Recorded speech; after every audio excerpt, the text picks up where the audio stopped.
આજે કદાચ કોઈ દુઃખના આંસુથી રોતો હશે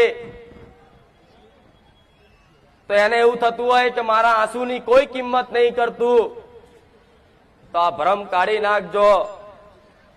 તમે નહીં, આખી દુનિયાએ સ્વીકાર કર્યું કે બારેજામાં જાગતી જ્યોત મેલડી બેઠી છે.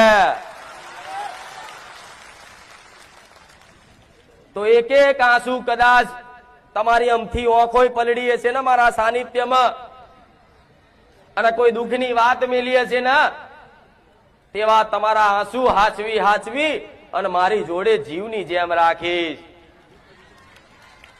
કે દીકરા, તારા આંસુ હાચવીને રાખું છું એટલે રાખું છું. ભલે કદાચ તે મને માતાને ખૂબ લાડ કર્યા, ખૂબ મારી ભક્તિ કરી, પણ કોઈ કારણોસર મારો ભગવાન તમારું દુઃખ